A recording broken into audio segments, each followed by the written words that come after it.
नमस्कार बच्चों, मैं आपकी हिंदी अध्यापिका नम्रता आज आपको शब्द रचना के विषय में पढ़ाऊंगी। देखिए, सूरज एक शब्द है। पेड़, सूरज शब्द अलग अलग वर्णों से मिलकर बना है। स, उ, र, अ, ज, अ ये अलग अलग वर्ण हैं। इनसे मिलकर सूरज शब्द बना है। पेड़, प, ए, ड़, अ इन वर्णों को मिलाकर पेड़ शब्द बना है। सूरज और पेड़ दोनों ही शब्दों का अर्थ है, अर्थात यह सार्थक शब्द है। सार्थक का अर्थ होता है अर्थ के साथ। कई बार बोलते समय हम सार्थक मतलब मीनिंगफुल शब्दों के साथ कुछ ऐसी ध्वनि समूहों का भी प्रयोग करते हैं जिनका कोई अर्थ नहीं होता। जैसे कभी कभी हम कह देते पानी वानी लाओ, गर्मी शर्मी हो रही है।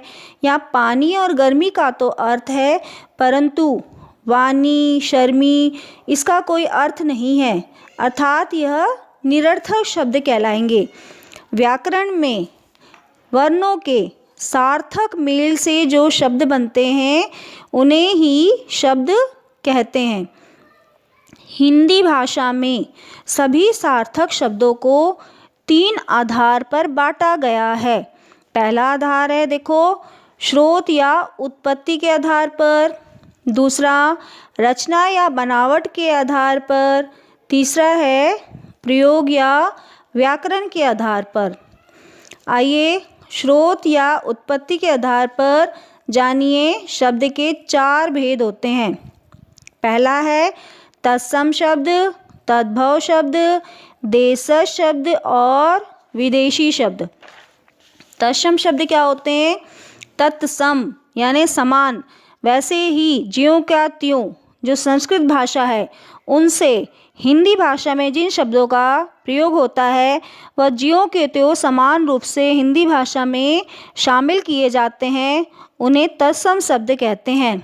जैसे जल, माँ, पृथ्वी, सूर्य, वायु आदि शब्द। तद्भव, तद्भव शब्द जो शब्द संस्कृत शब्दों में से कुछ बदलकर उन्हें तद्भव शब्द कहा जाता है, उनका प्रयोग बदलकर किया जाता है हिंदी शब्दों में। जैसे देखो, सूर्य, सूर्य से सूरज शब्द बना। सर्प, सर्प से सांप। हस्त, हस्त से हाथ आदि शब्द। देशज शब्द, देशज, देश प्लस ज का अर्थ है जन्म लेना, देश में ही जन्मे या उत्पन्न हुए। वे शब्द हैं जिनका संस्कृत या अन्य भाषाओं से कोई भी संबंध नहीं है। ये हमारे ही देश में प्रचलित अलग अलग बोलियों या भाषाओं से ही बने हैं। जैसे पेट, कलाई, खिड़की, जूता, रोटी आदि शब्द। विदेशी शब्द, विदेशी या विदेशज शब्द वे शब्द हैं जो दूसरे देश की भाषाओं से हमारे हिंदी भाषा में आए हैं। इन्हें आगत शब्द भी कहते हैं।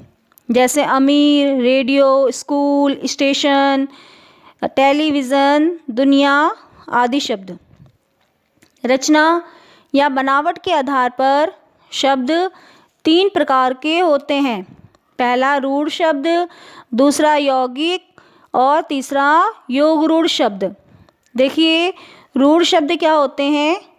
ये ऐसे शब्द होते हैं जिनके यदि टुकड़े करें, उन्हें अलग अलग बांटें तो इन टुकड़ों का कोई भी अर्थ नहीं निकलता। जैसे आदमी शब्द है, इसको हमने टुकड़ों में विभाजित किया, आ, द और मी, तो ये अलग अलग वर्ण बन गए, लेकिन इनका कोई भी अर्थ नहीं हुआ। इन्हें मूल शब्द भी कहते हैं। कवि, घर, दूध, पशु आदि शब्दों को टुकड़े किया जाएगा तो इनका अर्थ नहीं निकलेगा, ये रूढ़ शब्द कहलाएंगे। यौगिक शब्द, जो शब्द 2 या 2 से अधिक शब्दों के योग से बनते हैं, योग यानी जोड़ना, उन्हें यौगिक शब्द कहते हैं। देखिए, यहाँ 2 शब्द जुड़कर एक शब्द बना है पाठ। एक शब्द है अपने आप में पूरा जिसका अर्थ है, और शाला, ये भी एक पूरा अर्थपूर्ण शब्द है। इन दोनों को जोड़कर एक नया शब्द बनाया है पाठशाला। ये पाठशाला शब्द यौगिक शब्द कहलाएगा। चिड़िया घर, चिड़िया प्लस घर दोनों शब्दों का अर्थ है, नया शब्द बना चिड़ियाघर, यौगिक शब्द है। योग रूढ़ शब्द, ये ऐसे शब्द होते हैं जो यौगिक शब्दों की तरह दो या दो से अधिक शब्दों के योग से बनते हैं, पर ये एक विशेष अर्थ देते हैं। देखिए, हिमालय, हिमालय शब्द दो शब्दों से मिलकर बना है, हिम प्लस आलय। हिम यानी बर्फ, आलय का अर्थ है घर, हिम का घर, अर्थात ये विशेष अर्थ बता रहा है हिमालय, और हिमालय एक विशेष पर्वत का नाम है। मुरली प्लस धर, मुरलीधर। अब मुरलीधर दोनों का अर्थ है मुरली को धारण करने वाला, दोनों शब्दों का अपना अपना अर्थ है अलग अलग। अब ये मुरली को धारण करने वाला कौन है, विशेष अर्थ हमें बता रहा है कृष्ण, तो यह यौगिक रूढ़ शब्द होगा। दशानन, 10 आनन है जिसके, 10 प्लस आनन 10 मुखों वाला, अर्थ हो गया रावण। देखिए, अब प्रयोग या व्याकरण के आधार पर शब्दों के दो प्रकार होते हैं, विकारी शब्द, अविकारी शब्द। विकारी शब्द, विकारी, विकार का अर्थ होता है परिवर्तन होना, बदलाव होना। जिन शब्दों का रूप उनके प्रयोग के कारण बदलता है, इन्हें विकारी शब्द कहते हैं। संज्ञा, सर्वनाम, विशेषण तथा क्रिया विकारी शब्द होते हैं, क्योंकि इन शब्दों में परिवर्तन हो जाता है लिंग वचन काल के अनुसार। संज्ञा शब्द जैसे अलग अलग संज्ञा शब्द हो गए, लड़का, लड़का का लड़के, लड़कों, इस तरह प्रयोग होना। सर्वनाम शब्द वह, वे, उन्होंने, उनके। विशेषण शब्द अलग अलग विशेषण अलग अलग शब्दों के लिए प्रयोग होगा। जैसा एक वचन है लड़का, उसके लिए विशेषण शब्द होगा गोरा। अगर बहुवचन शब्द लड़के हैं तो उसके लिए विशेषण शब्द हो जाएगा गोरे। क्रिया शब्द, क्रिया शब्द में भी परिवर्तन होता है, जैसे क्रिया अलग अलग एक वचन बहुवचन में बदल जाती है। एक वचन के लिए शब्द प्रयोग होगा जाता है, बहुवचन के लिए हो जाएगा जाते हैं। अब दूसरा देखिए, अविकारी शब्द।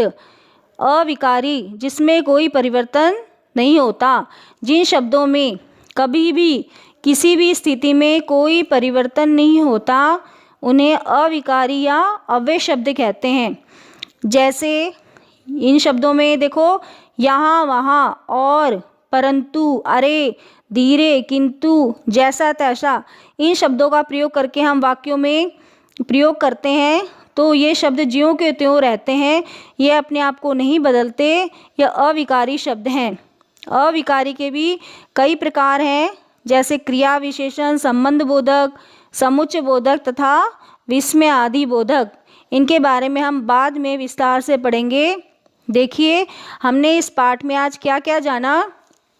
शब्द वर्णों के सार्थक मेल से बनते हैं। शब्द दो प्रकार के हैं, सार्थक और निरर्थक। स्रोत या उत्पत्ति के आधार पर शब्द 4 प्रकार के होते हैं, तत्सम, तद्भव, देशज और विदेशी। बनावट के आधार पर शब्द 3 प्रकार के होते हैं, रूढ़, यौगिक और योग रूढ़। प्रयोग के आधार पर शब्द हैं विकारी और अविकारी।